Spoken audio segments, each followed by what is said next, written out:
Welcome to the second episode of Barbed Wire. After last week's episode looking at maps of Malaysia over the past 100 years, I thought it might be interesting to look at flags over the same period because flags are also man-made things which are supposed to be very important markers of state and national identity. This obviously is what we now call the Jalur Gemilang, the Malaysian flag of 2010.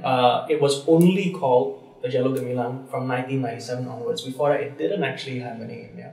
If we jump back 100 years, we didn't have one flag, we had many.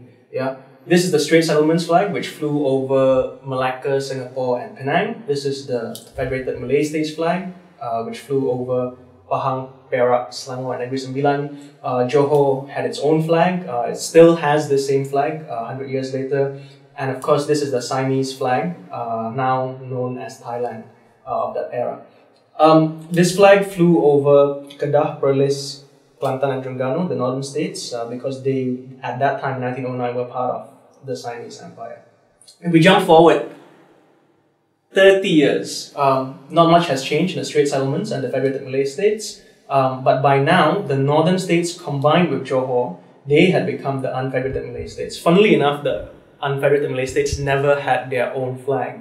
Yeah, Johor kept its flag, Perlis created their own flag, Kedah also created its own flag. I still can't find a Terengganu flag of that era, so if you have one, you've seen one, please send it to us at Popwire. This, I think, is the best flag that has been ever created in the history of mankind. It is the Kelantanese flag, which flew from 1912 to 1923. A beautiful, beautiful flag. Yeah. If we jump forward a few years, suddenly, from lots of flags, we went to just one flag. Yeah. In fact, this flag, the Japanese Rising Sun, flew over most of Southeast Asia and Asia, and not just Malaysia and Singapore, which were of course known respectively as Marai and Shonanto. Yeah. In 1948, the British were already back. However, at that time, there was actually no flag that flew over this place that we now call Malaysia.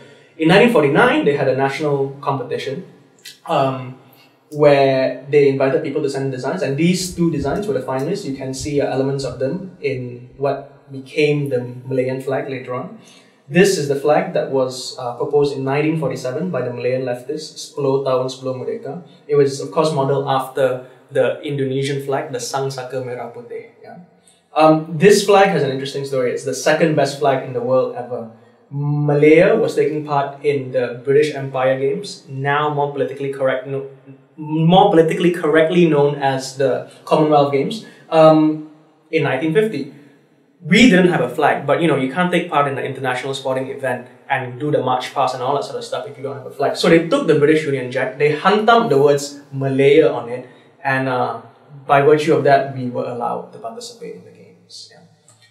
If we jump forward to 1957, we all know what happened. Malaya became Merdeka. At this point, though, this flag is not just as the one that we know it just yet. Yeah, it has only 11 Jalurs because we only had 11 states at that point in time. If we jump forward to 1963, finally, this is the flag that we know. However, there's a technicality here. Yeah, in 1963, the 14 Jalurs and the 14 points on the star represented the 14 states. Of course, we know in 1965, Singapore left the Federation, and we justified the 14 Jalurs and the 14 points by saying that, oh, now we have a federal territory and we're going to combine it. And this is pretty much how the so-called Jalur Gemilang has remained till then. As you can see, we've had many, many, many flags over the past 100 years, as well as we've had maps. So if you would be interested to design new maps for new Malaysias and new flags for new Malaysias, please send them to Popwire. Thank you very much.